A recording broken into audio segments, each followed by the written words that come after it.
Welcome to the Tom Castro Shooting Academy podcast. You have now entered the next level.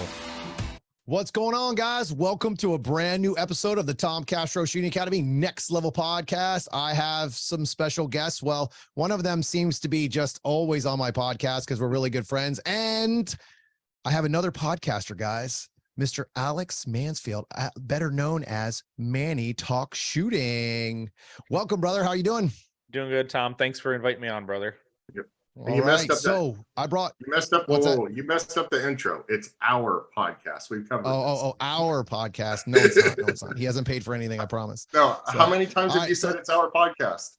One time. Never make a mistake in front of Todd because he'll never let you live bullshit. It down. So. All right. So let's talk a little bit about why I brought Alex on. So Alex is in the middle of setting up for the 2023 Michigan Sectional. Yep, that is correct. All right. So, which is starting in what, 2 weeks? I think we just talked about.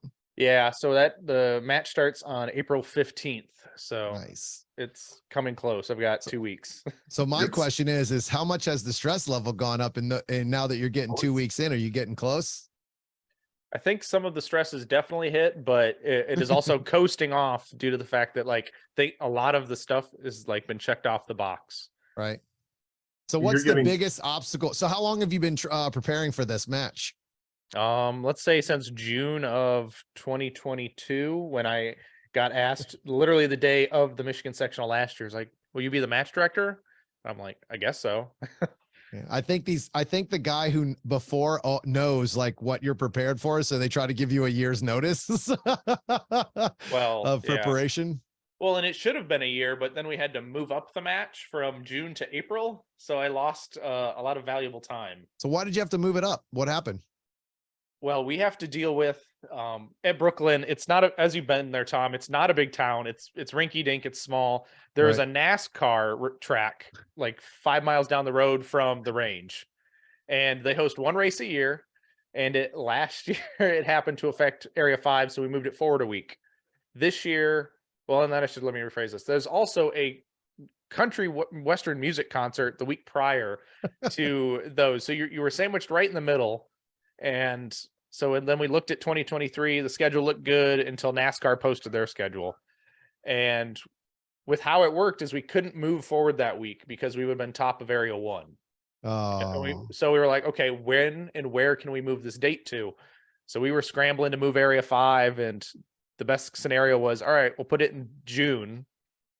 So we'll shoot Area 5 in June, and then the Michigan Sectional got thrown pushed to the off. wind. Yeah. And it was like, we can't do it in May because there's a major match 3 hours away in Ohio. So we're like, looks like we're in April. Man, that's definitely kind of sounds very familiar, doesn't it, Todd? Yeah.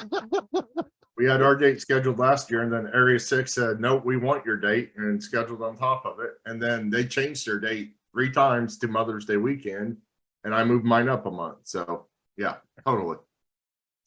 I think we're have you decided on what that's about next year yet? Are you still in the air? It's probably going to be March. I'm still up in the air because with you wanting to continue vendor row, a sectional versus a world speed shoot, which one are your vendors going to go to?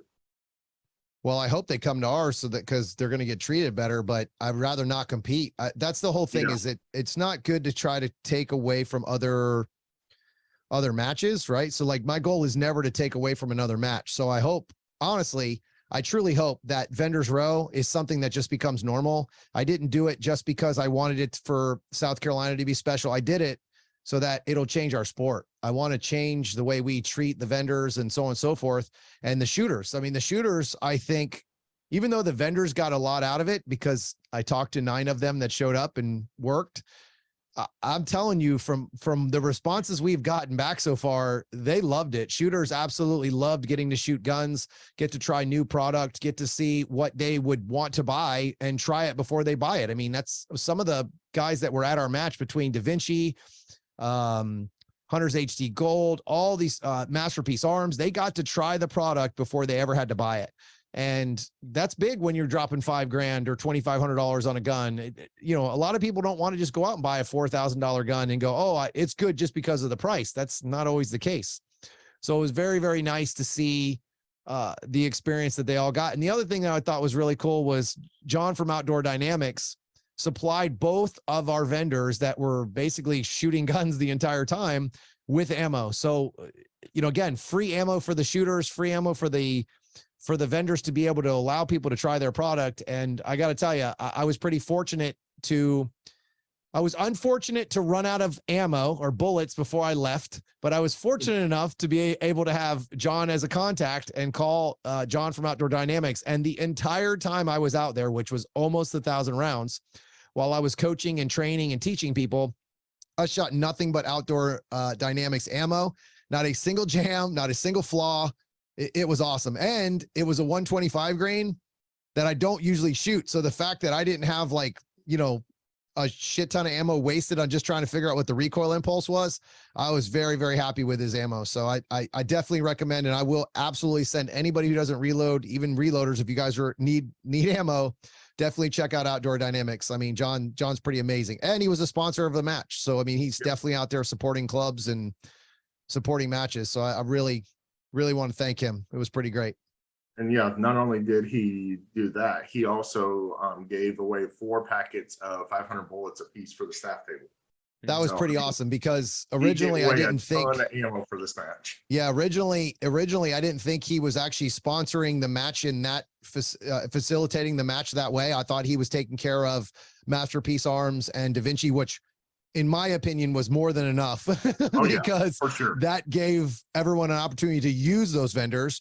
But then Todd opened up a box, and we were looking for the banner, if I remember correctly, and you opened up the box and you were like, any game certificates. And I was like, that guy's awesome, dude. Like, he, again, taking care of the staff is really important. So that was something that I didn't actually originally plan on it, but after building the match and kind of putting everything together with Todd, and we had a bunch of guys help, but I looked at Todd, I said, you know what, man, every single staff member is going to get a free month into the Tom Castro Shooting Academy. So I gave everybody a free month on the online course.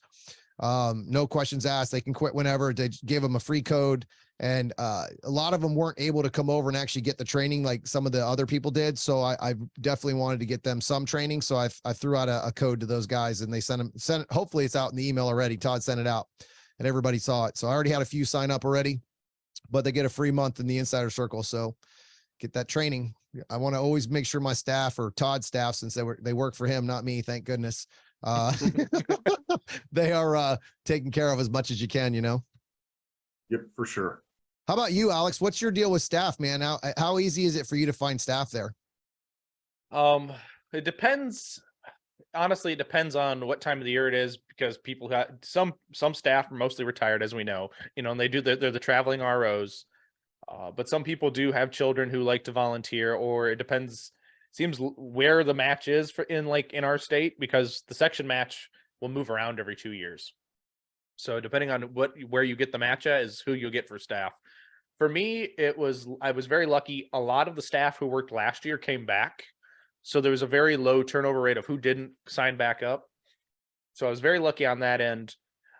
I mean, as everyone should probably know, is like you'll lose staff periodically throughout, the time of when the match opens. Like Todd doesn't know anything about that. He's never had that happen once.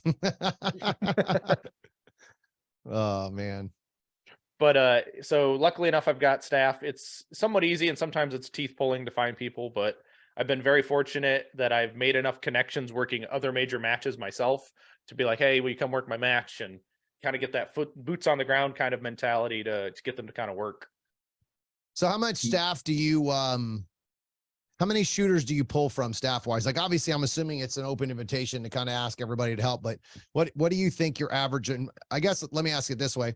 How much staff do you need? Cause it's not going to be a staff reset, I'm assuming, right? Right. It's not staff reset. It's interesting enough. The demographic or the mentality up here, at least, is like, I don't know if it's old tradition and old guard. They don't want staff reset. They don't, like, as staff, they don't want to be, it's not that they wouldn't do it. It's that they feel like that they'd only put enough staff to put on that bay to run the match, but then still want them to reset, is what they've got this mentality of. But so at minimum, I need like 35 staff, not including my stats guy or my range masters, just so I have enough for 3 per bay and chrono. Yeah.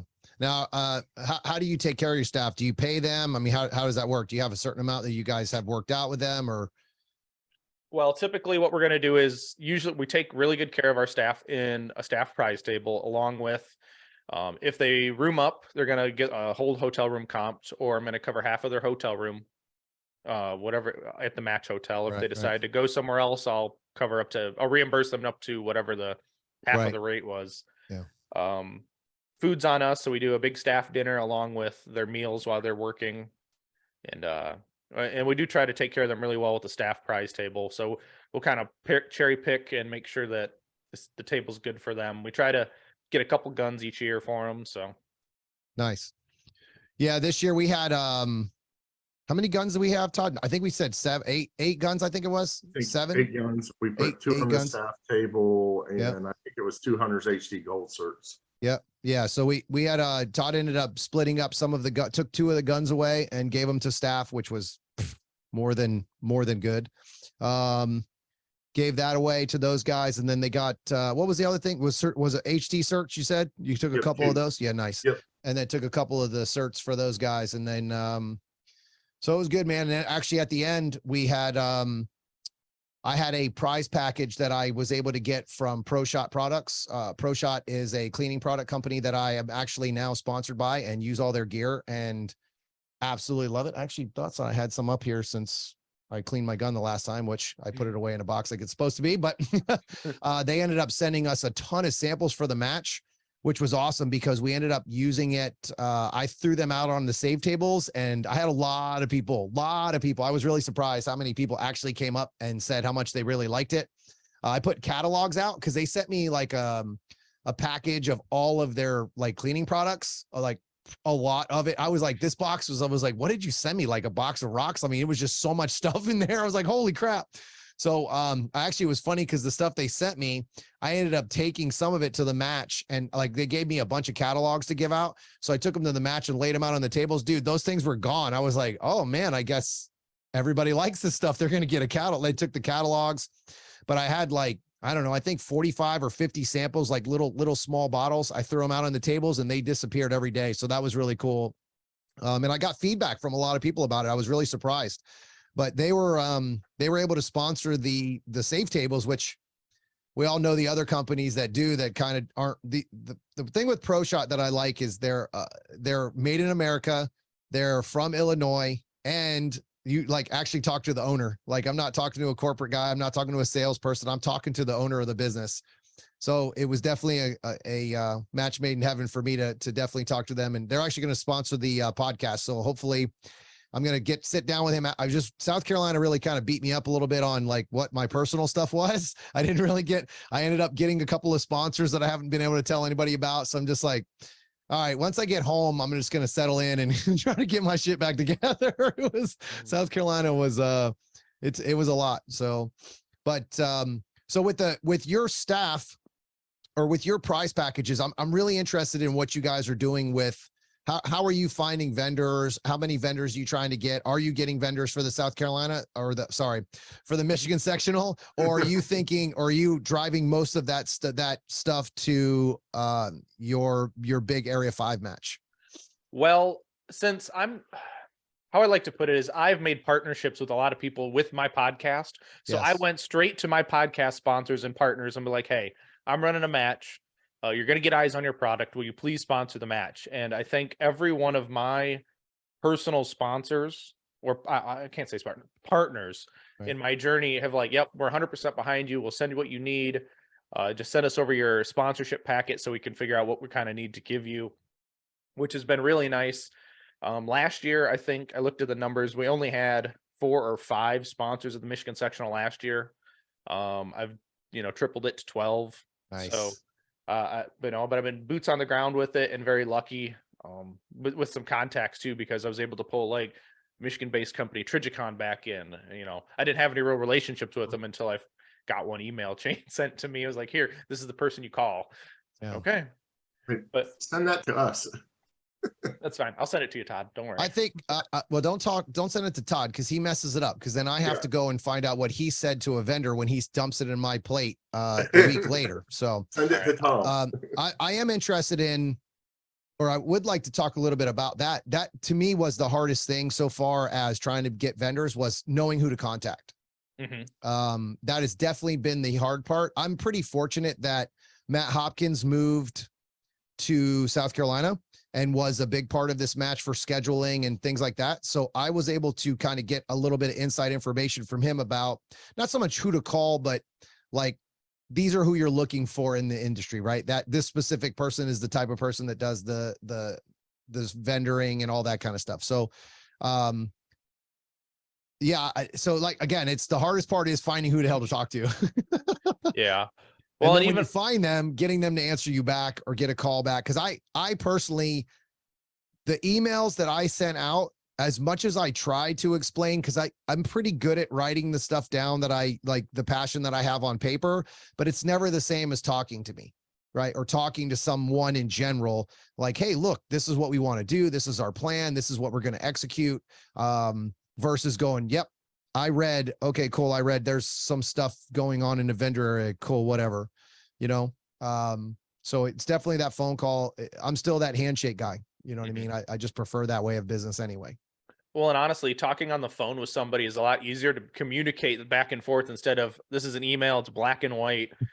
And just like when I talk to anybody in like the industry, it's like, can I just call you? I hate this thumb typing, clicking. It's like, no, just per my last email. Crap. I don't even know if that's a good thing to say or a bad thing. I think that's bad, isn't it, Todd? Per my last email. Yeah, that's not a good thing. It's that non-way of telling you're pissed, right? Yeah, you guys suck. Call me back. You're an idiot. Yeah. You didn't listen to the last time I called. Yeah. So, I mean, it's been,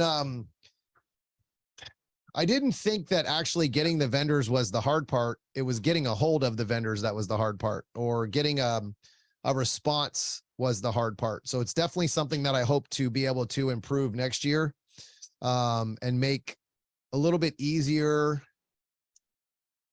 for me in the long run, because I want to start a little bit earlier next year.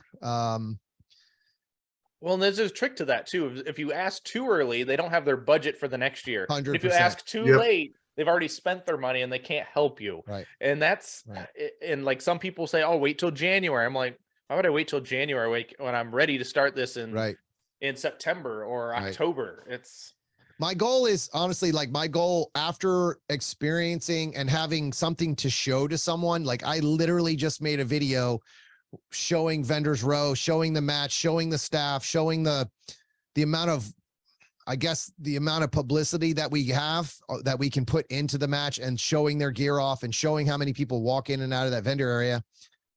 I have something to show them now. Last year, I didn't. Right. I'm walking up going, I promise that I am not taking your money. You know, like I am not a scam artist. I'm going to work hard and we're going to make this work. So now I have, you know, something physical that I can show. Like, look, we had 9 vendors show up, 300 shooters walked in front of them. So, I mean, sometimes I saw the same person multiple times at that booth also. So it's like, you're literally like hitting them over the head with the product over and over and over. Every time they walk by, they're like, I want to go look at it again. I want to go look at it again. Oh, I forgot to ask that guy something. So I'm going to go talk to him again.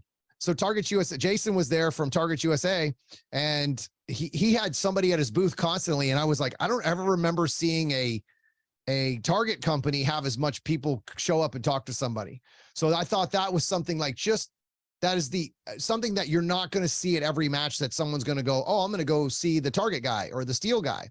And the fact that somebody was over there talking to him constantly about his product was like, all right, this is working. Like, this is what it was about. It's like 100% what it's about. I mean, people always go see Brian, right, from Hunters HD, obviously. But I had people seeing Premiere that I would go and stop by and talk to them. And they were like, we met customers that have walked by us a million times at other matches and said, oh, you know, I always see you guys, and I knew I was going to get ears. I said, all right, screw it. I got to go over there and get a punch on my card anyway. I'm going to go see them. So that was very helpful. Like, you know, we just kind of forced them into that area.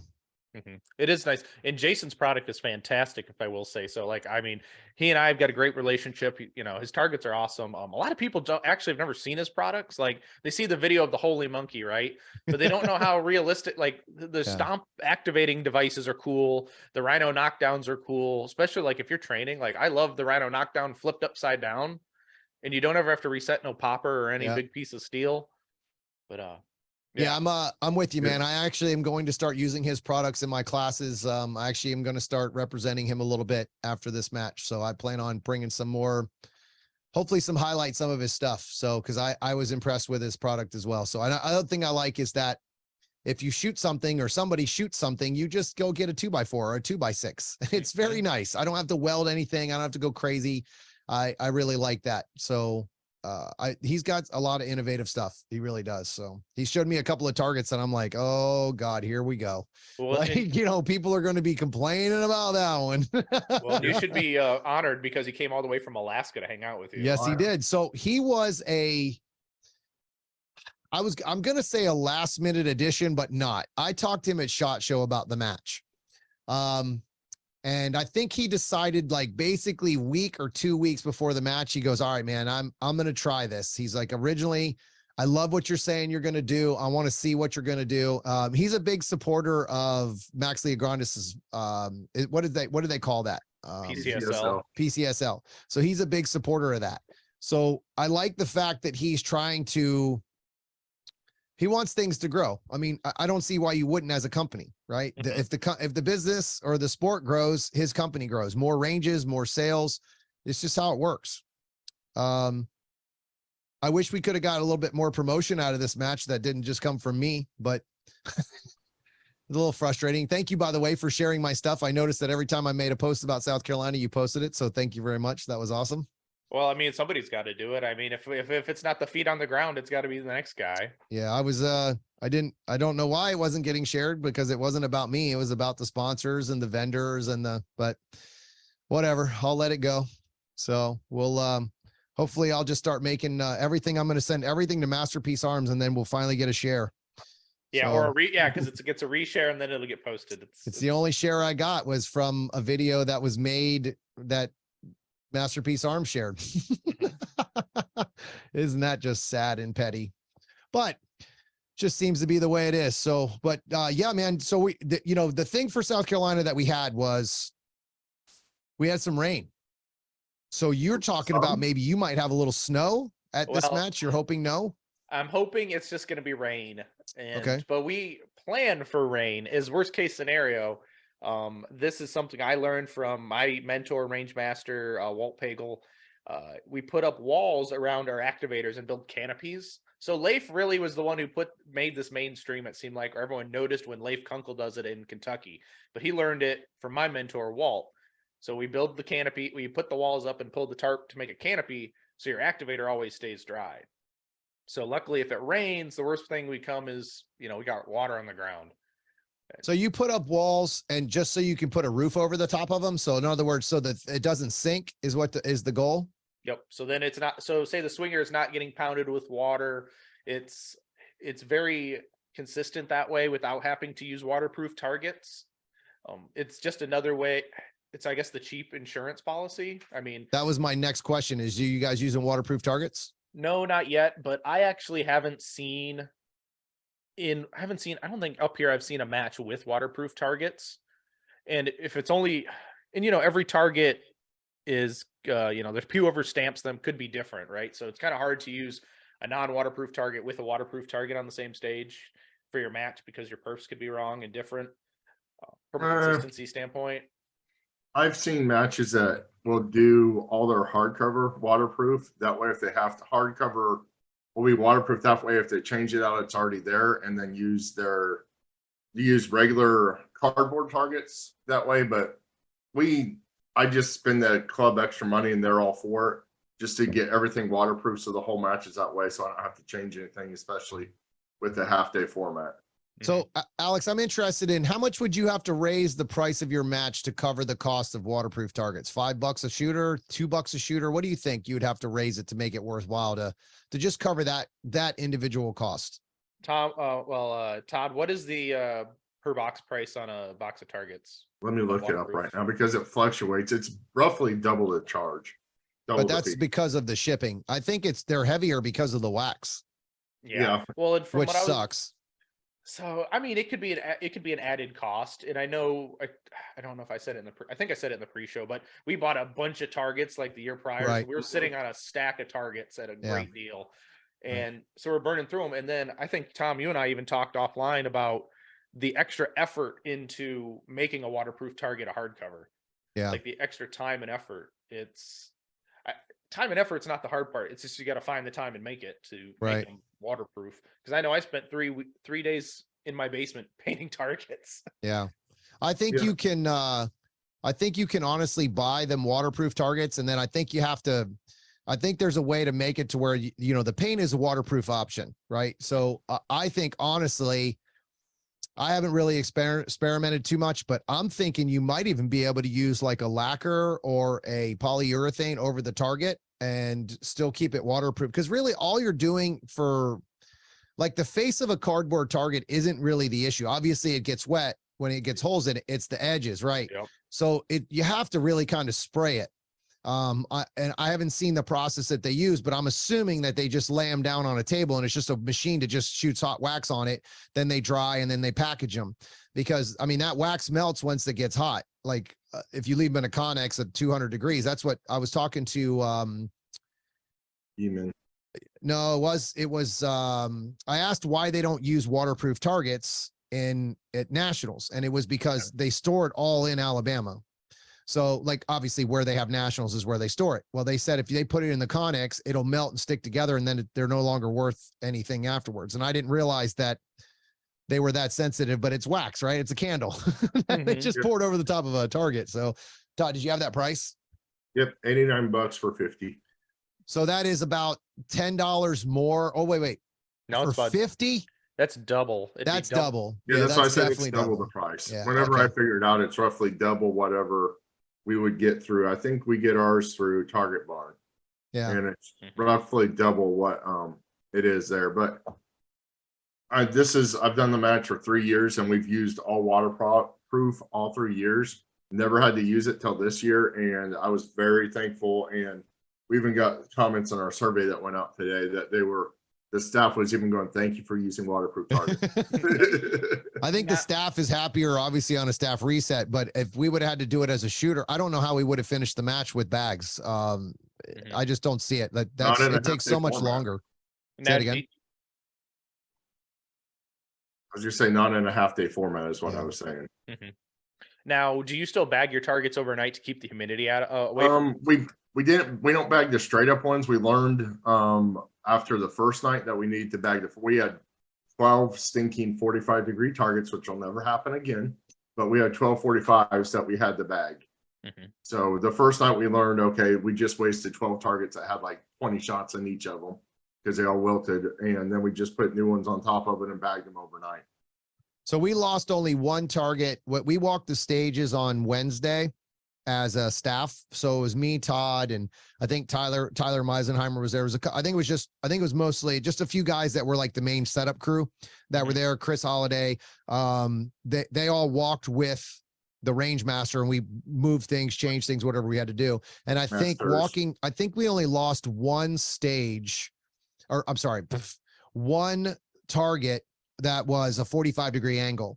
And it just, the wax failed, like the edges, like you could tell it got into the edges and it got in behind it. And then that was ruined. So, for that one, but then I told Todd, I said, dude, once they get a hole in it, it's over. Like there's no way we're going to have to bag these every night. So it worked out good. We were able to, but it was just, that's why you got to cut the sticks, man. You can't let those sticks stick up. You got to cut them even with the target so you can put the bags on it and make it happen. But yeah, because dude, you're just throwing $2 in the ground in the garbage and you haven't even used it.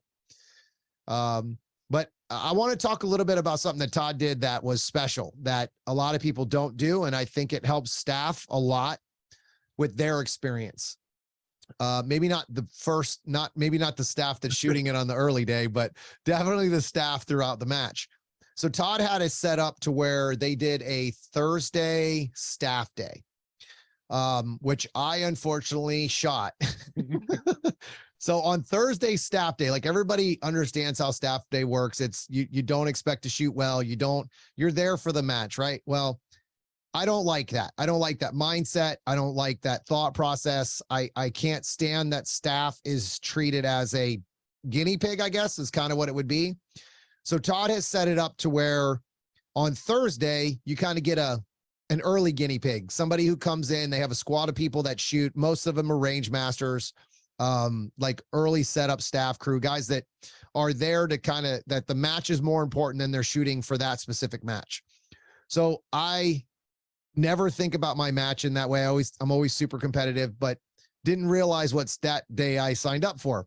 But I cared more about the match than I did the shooting. That kind of shows in my preparation for the match. I picked up my gun Wednesday night at 10:30 before I went to the range in the morning. So I did a little dry fire before that. But the staff that we shot with on Thursday, we found all kinds of things that might not even have been big things, just some minor things, but we had some big things. But at the end of the day, it allowed the staff on Friday to get much more of a natural, normal match instead of get your wrenches and your hammers out. So I don't know if that's normal though. I don't think any other match really does that, or at least not that I've seen. Did you learn that from somebody else, Todd? Or is that just something that you knew, like, hey, listen, this is just kind of a backup plan to keep the screw ups from happening on staff day? Or Well, I'll tell you where I came up with the idea, and then where the other people that I know do it. We were at a Toys for Tots match when the first year Lucky David Lyle and I were shooting on his squad, and there's a stage that was set up with some newer stuff, and it wasn't functioning. First stage caused a backup, and I looked at Lucky and David. I'm like, this could happen to us at the state match. I was like, why don't we shoot on Thursday? And they kind of molded around, and we all decided that we were going to do it. So we've done it all. We've had a Thursday, usually more of a PM type squad, for the last 2 years. And then we did it again this year. And I know North Carolina did it last year. Gary said, when I talked to him about it, I think Tennessee does it a little bit. And he said there's one other, I forget what else he said, but it is, to my knowledge, it's not the norm. It's the exception right now. yeah. From my experience, I have talked to some range masters who have done it in the past, or they talk to other range masters who do it. It's just not talked about. It seems like it is nice though, long as typically you've got your range master and your stats guy still walking around with the master tablet, making sure you've got right number of targets, right number of steel, making sure the stage is good. And then it's like, okay, it's good. Let's shoot it. You've got everything ironed out before your staff get there. Yeah. And my WSBs are never perfect. And one nice thing about it this year was Gary was able to go through and kind of correct everything as we were going through, and then come back with the master tablet that we can sync everything off of. And then he and I met after he went around the range, and this will come into play a little bit later in the conversation. Gary McConnell out of Tennessee went around the range, took a picture of every target on the range, set and at rest, for all the movers and the activators, and did a video of every stage. Now, the CROs were supposed to do that, but we'll get to that. Most stage, well, I'm not going to say most. I know one stage for sure they didn't do that. So yeah, it's so anytime that was you have above reset, and beyond. Yeah, anytime you have reset of any kind of stage, if you're not doing a local or something that literally you can't, a level 2, you should have video, and if not video, you should have still pictures of every single target, every single position. So I will tell you one thing that we did at this match that I don't know. So I've only had 2 level 2 matches in my experience. One, I really didn't get to run by myself. Unfortunately, it was at a club. Excuse me. Unfortunately, it was at a club that likes to keep their thumb on anyone that might actually be able to do something. But here with Todd, we didn't hang a single target until Wednesday, which was when the range masters came in, which So for me, in my mindset, and I don't know if this is normal, but I also told all of the setup crew when we were building, do not hammer down or nail down a single target stand at all. Only put the sticks in it so we kind of have an idea. We'll turn them, angle them, kind of get an idea what we want, barrels, whatever we needed to do. But it's going to have to be free flowing because of, really, at the end of the day, it doesn't matter what you see, it's what the range master sees. And that's good because they're the ones that have to enforce the rules. They are the final ruling. It's not going to be, oh, well, Tom wanted this. It doesn't matter what I want. It matters what the rules are. And they have much more knowledge of the rules when it comes to things, which I'll get into in about a second. So as we're walking the stage, we don't put any of the stakes in. Well, the few that people did, unfortunately, those few that we did, I had to move anyway. So it was kind of interesting that we had to move them, even though, with the stakes. So I'm like, man, it's a good thing we didn't put in 290 shots or 270 shots worth of target stands, because I would have had to undo them and re-nail them all down. So luckily the few that we did, those were a big pain in the ass, by the way, because Todd has a great range, has a great place to shoot, but they do have some wind that will come in and out of there. And so the experience for Todd pays, dividends at the end, because he's like, nope, we got to put wall braces on everything. We have to put this, extra that. And I'm going, dude, this is a lot of extra work. He goes, trust me, it's worth it. And I'll be damned if it didn't happen this year where we had a storm in the morning. Was that Saturday morning? Yeah, Saturday morning. Saturday morning. We weren't sure how bad it was going to be, but it looked terrible. Like we were going to get 45-mile-per-hour wind kind of thing. So we rushed in there in the morning, nailed everything down extra, even more than what we already did, and we ended up not having the problems. But the range master's coming in, and so I found out some interesting rules, a little bit about the stage setups. So one of the things that I know as a rule is that you cannot leave 180s for people, right? Like you cannot allow the shooter to turn around and shoot the target. I did not know that while you're setting up a stage that you have to completely dummy proof it. Like you have to set up a stage at this point with the rules that we have, that you cannot turn around at all and see the back of a target. I'm talking, you could be 100 yards up range and turn around and point directly behind you, and you could get a reshoot through arbitration because because I did not cover up the back of a no shoot. So in other words, if I put a no shoot facing up range like it's supposed to be, if I do not cover the scoring zone of that target with something, either a wall or paint or something, that someone could use the rules against your match. Mm-hmm. We've got to work on that. Like USPSA has to look at that. I'm telling you right now, I was ready to never build another stage in my life, because that just creates so much extra work for us. I had to bring out walls. I had to move barrels. I had to cover things that I should not have had to cover because of stupidity. I don't know where that rule came from. Maybe it's the close one. I don't know. Maybe it's one of those unfortunate rulings that happen because of where it's like 3 feet in front, really close to you, kind of 180. But I mean, I was covering 180s where like you wouldn't have been able to see it until you went 15 yards up range. So those are rules. Like I wish we had less, I don't want to say more gray area, but really like, when are we going to put the responsibility on the shooter? Like I don't want to see somebody get hurt because of that. Right. But come on. Like we've got to think a little bit better than that about the staff and the builders. I mean, how many extra walls do we have to have because of those things? It wasn't the walls, it was barrels. Right. But I'm saying, dude, it's all material. Think about, I mean, we used every single wall and every single barrel at this match that this range owns, which is insane because I guarantee you we have, Todd, you have 150 walls, maybe 144 walls, 120 barrels. Not a single wall or barrel left at this match. That's insane. Because of covering things, right? We were bringing steel plates out left and right on Thursday to cover through shot throughs where you could shoot a steel down behind a barrel. So, I mean, little things that I learned at this match were very interesting because of the rules. Obviously, barrels are hardcover, right? But if you shoot through a piece of hardcover that's technically not hard, now you can get a reshoot because the barrel, it's a range malfunction because the steel went down.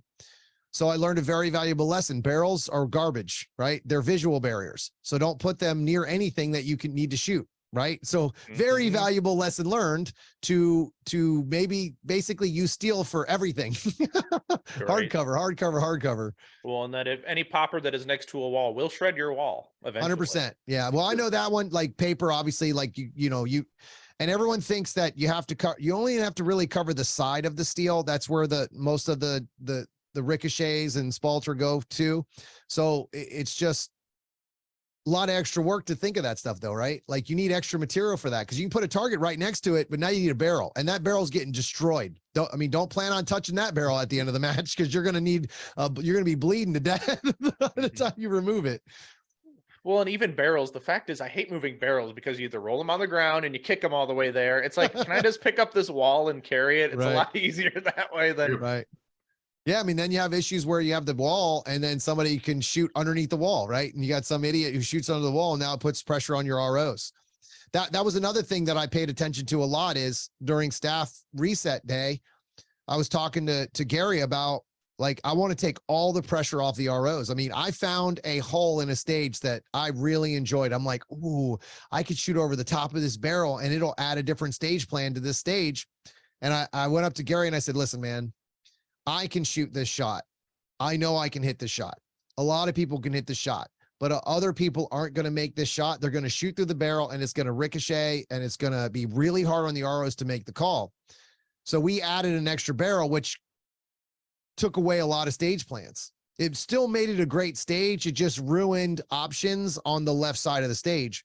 So at the end of the day, I had to make a call and, speak up instead of worrying about my shooting, right? It's like, oh, here's an advantage that I don't think anybody else will see.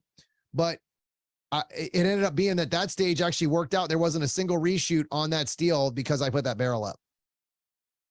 So it just... Was that 4? Yeah, 4. We didn't have any issues because of that. Well, the funny part is that barrel. We had issues on another barrel on that stage that I didn't put a piece of steel behind. Again, I don't know how many eyes did we have looking at these stages and how many things did we find? I spent a lot of time with our staff, with Todd's staff, on walking stages, building stages, and we worked very, very hard to kind of get it prepped before we even started the match. Gary comes in and finds all kinds of stuff. And then Thursday when we're shooting, we find all kinds of stuff. I'm like, man, this would have been terrible if we didn't care and just started throwing shit up. Yeah. Well, and I even think when you do those walkthroughs, it's almost like everyone needs to have a job. Like, all right, you're looking for this type of infraction on the stage. So then, because as soon as everyone takes that overlooking glance at things, they see things, but then those little details are going to get missed. That's a great point. I wish I would have thought of it like that. That would have been a lot, especially because most of our issues came from shoot throughs on steel. I would say that was the glaring thing that we saw the most of, not having steel behind that hardcover, right? I would say is the thing we probably fixed the most. Don't you think, Todd? That was the main thing.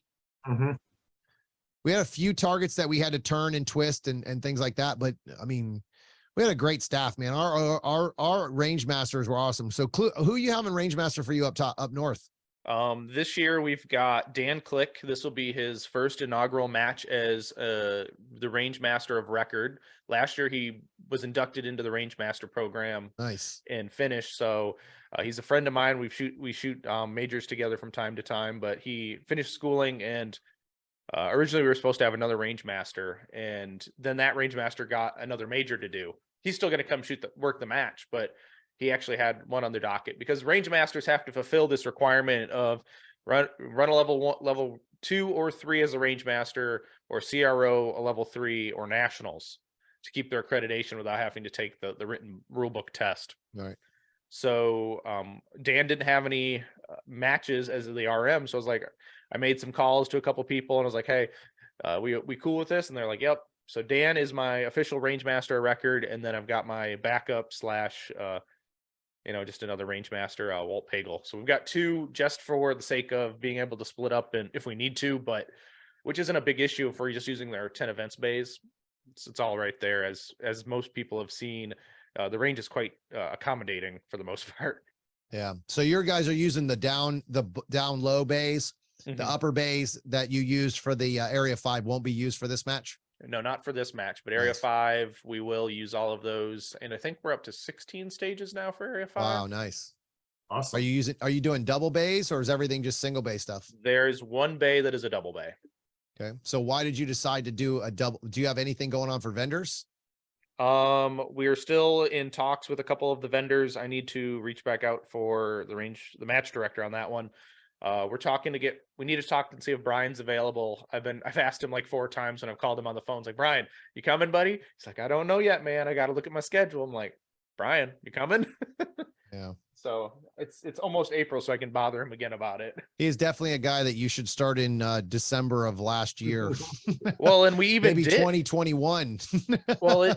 and he even says he does not like to come back to the same range year after year for the same match, purely because you're missing out on other ranges, which I can understand. You don't want to always dictate, I'm going to be here, here, and here, because then some other matches or clubs don't get the love. So I totally understand that. But when nothing else was on that weekend, I was like, Brian, you got to come, bro. You just got to come. Well, just like you were able to pull Brian from whatever he was doing. Yeah, it wasn't easy. Like, it wasn't easy because there was at one time he had come to that match. I think he didn't come last year. It was the year before. He didn't come last year, right? It was the first year. Yeah. Yeah. So it was 2 years ago. Yeah. So he wasn't there last year. But he came, obviously, I'm friends with him and I talked to him quite a bit. So I just said, look, man, this is what I have. This is my vision. He was going to go to another event, which I'm glad he didn't, because I think I was very happy to have him there because of his feedback. So one thing that Todd's like I am in many ways when it comes to this is we want feedback. Todd sent out a survey every single year. He sent out a survey this year. Excuse me. He sent out a survey. So I basically treated my vendors like a survey, right? I probably talked to them 5, 6, 7 times throughout the entire match, just to find out how they did. Hey, did you make any sales? How many people did you see? Like, and get feedback. Like, did you want to change something? So next year I'm hoping to change up a little bit of things. You have to drive traffic in there. The shooters don't even know they want to go in there, right? I have met shooters that were like, I can go in here and shoot. Like, I didn't know I could do that. I'm like, well, you can. So it's like, obviously next year people will know more of how the system works and how it's going to work. But they didn't even know they wanted to go in the vendor area. I don't know how many people I met were like, man, I'm really glad I went in here. I got to try out a Da Vinci. I didn't even know that you could shoot the guns here. And there's just, no matter what you say, a lot of people don't read the match book, right? When do I shoot? How many stages do I shoot? What's the round count? All right, cool. I'll see you there. I have this conversation about stages all the time. Stages are awesome to get your videos out there of sponsors, right? Like Glock is a great example. I put them on the Holy Monkey stage, right?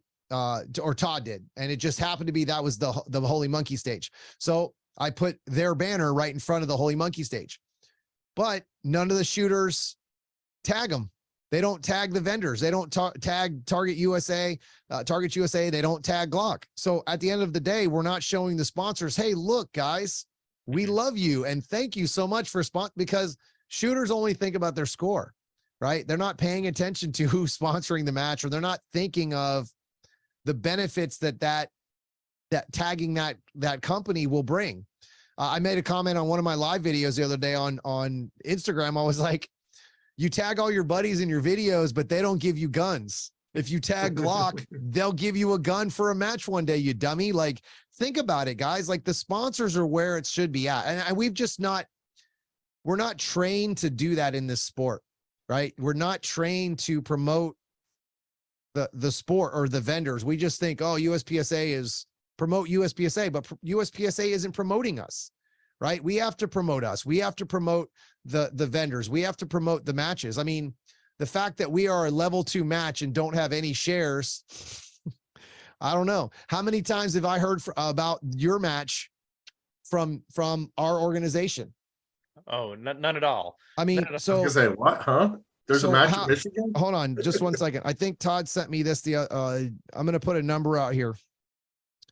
Where are you, Todd? Lots of text messages from you, buddy. Let me see, or from somebody else. Where are you at? There it is. Okay, so Todd sent me a cost of what it cost to pay USPSA and activities fees for this match.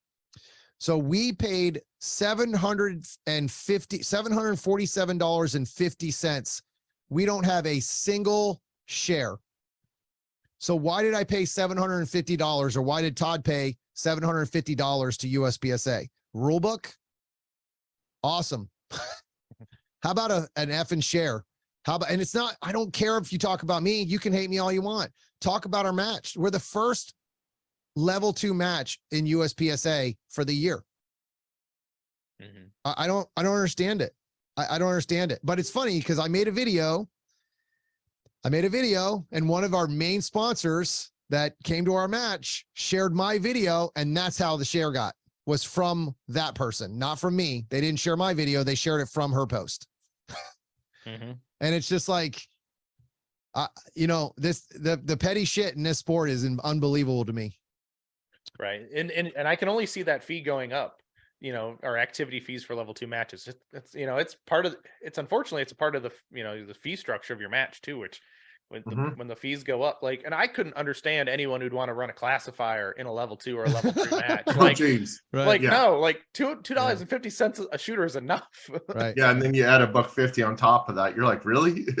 Wait till, I think there's going to be a rude awakening from what I've heard recently about the cost of our sport coming from USPSA. So I hope everybody's ready, because it's going to put a lot of people out of the sport. See, this is why I'm L5251. Yeah, I don't think it's the memberships that you need to worry about. Yeah, I think it's going to be match fees that everybody better start getting ready for, because they're going to get their money back in the next 2 years. Now, speaking of that, what do you charge, Todd? What do you charge locally? And Tom, what do you charge locally for a match, level 1? Or level 1, $20. It's probably eventually going to go up to 25 because it hasn't, right? I've been doing this for 2.5 years and we haven't raised the rates from 20, but all of my costs have went up. Inflation's a bitch and we try to keep it down, but sooner or later we're going to have to continue to be able to have the matches. Yeah. So, up here we charge 26, but we also make everybody pay online. Why the hell are you charging 26 instead of 25? Because we got to pay that stripe fee. Oh my God. So you guys don't take cash? You don't make them pay why do you make them pay online? I'm really interested in your, the philosophy. So you can track it better for your club or what? Logistically, on the day of a local match day, it's simplistic, it's super easy, right? There's no money on hand. Yeah. No one's got to have a kitty to pay change, because no one's going to pay you exact cash either. Oh, they do. You know why? Because you say, no, I don't have change, period. It's that simple. Once you set the rules, you'd be amazed how many people come with cash. It's not hard. Go to the bank, be an adult. Right. What is interesting enough is a lot of people will even forget, when we have Steel Challenge, we'll take Steel Challenge money because we'll usually let people shoot 2 guns. Right. 15 for 1, 20 for 2, because, there's no activity per gun fee, it seems like, for Steel Challenge. So it's easier that way for cash, because Practice Score isn't made to handle Steel Challenge registrations, it seems like. But they started this pre-COVID, and they found that it's easy on logistics. It's a bitch when somebody withdraws from your match, mind you, which I absolutely hate. And I also think it also deters down our local match attendance. I can't quantify that number, but it's people are like, oh, if I pay the $26 out of my pocket now and I can't go, usually we'll just roll them into the next match if they want to come to the next one, which is fine, or we'll refund them their money.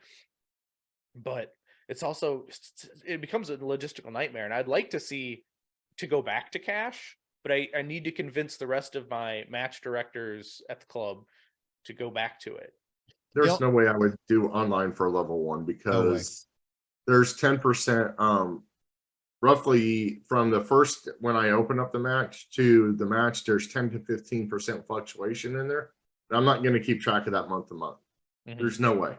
Yeah. My job's tough enough as is to track who's paid for 3 months ago and just now showed up and stuff like that.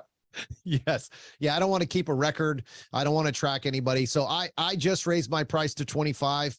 I only raised my price because of cost, and it's not inflation. I raised my price because shooters were wasting things, throwing things on the ground, taking targets home that shouldn't have taken targets home. I basically let the shooters hang themselves. It's kind of how I did it. I warned them for 3 months, stop wasting, stop wasting, stop wasting. Don't take targets home. If you see no shoots on walls, don't take them. They cost $1 per target. And that was it. I was done. Cause I'm not here to argue with people. I'm not here to fight with people. I'm not here to be a bad guy. I just happen to be the guy that'll say what's on his mind that everyone else is thinking. Right. And, not the most popular person for that in my area, but if I see you stealing targets, cause technically that's stealing targets. If I see you taking rolls of pasters, or even worse, not worse, but throwing pasters on the ground and not picking them up and not giving a shit, that are $6 a roll. I just, sorry. I'm going to, now everybody has to pay for your stupidity, I guess, or your rudeness or whatever you want to call it. So I don't know. I don't like that kind of stuff. I don't like when someone else doesn't care about other people. So unfortunately, everybody has to pay for that. Everything costs money now, right? Like sticks, they're $3.50 per stick. So bad. Like, yes. And you go to you're like, we went and bought 2x4s and sticks the other day. I'm like, what this cost you? And he's like, you don't want to know. I'm like, okay, I don't even ask. I buy the 10 footers personally. It's not easy to find them, but I buy the 10 footers and then I cut them in half so I can get double. So that does save some money, but guess who has to cut them? Me. Guess what? I don't get paid to do, cut wood, So it's like, it's just, again, trying to save money so I can keep the prices down. And it just, I don't know. I'm after South Carolina, I'm getting pretty close to not running a local match anymore, guys. I've been spending a lot of time taking care of everybody else, and my shooting is suffering because of everybody else, and I'm not doing it anymore. I'm going to be a little more selfish about my own shooting. I plan on doing well this year, and I can't do that by killing myself for a local match that I don't really need to go shoot. Right. I didn't do it for me. I did it so everybody else had a great match. I really enjoy building those matches and having great matches, but I'm good. Nobody wants to step up, so I'll step out. Well, and honestly, you could say you lost money because you could be teaching classes on those weekends and actually bringing in money instead of. So this is one of the reasons why the last 2 matches have been canceled. One, I was in South Carolina, losing money. So I keep trying to get Todd to double my salary. I want double what he makes. Unfortunately, he makes the same I was making, which was zilch. So I was like, this is not really working out in my favor. But you don't do it for the money. You do it for the love of the game. I do it to make it better. Like, I love the fact that I was able to put my hand on every single stage. I think the only stage I didn't build was stage 1. I didn't touch it at all. Like, didn't have to. Those guys crushed that stage. Tyler built that stage. Him and I think Chris were the 2 that were on that one. And I didn't touch it. I worked on 2, and then we kind of all ganged up together and just crushed the rest of the stages together on Sunday. We had like nine people, I think, including me, or 10, whatever it was, come out and build on that day. And I mean, we did 8 stages in one day. Like, we crushed it. And then from there, we suffered, we basically suffered through the rest of the time with like 3 or 4 people, and which doesn't sound like a lot, but the last couple stages were laborious, lots of labor in getting things there. The one thing about Belton, and it's kind of like your range a lot, Alex, is that for like, they have a section that's competition ranges, which is six bays, right, Todd? 6 bays, yep. Yeah. So this year we only had 5 bays because I stole one for the vendor area. So the other bays are all far, far away. Like, I don't know what, I mean, it's at least 5 to 10 minutes to get there. Maybe 6 minutes to drive up there. You think? Not that bad. Am I just exaggerating? Cause I drove it a million times, but it took a truck and a trailer to get everything there. Right. Yes. So it's not like you could just go to the Connex, take it out and walk it to a bay. I mean, it took a lot of effort to get it all up there. So that's where it takes a long time. You end up spending probably 3 hours just getting everything to each bay.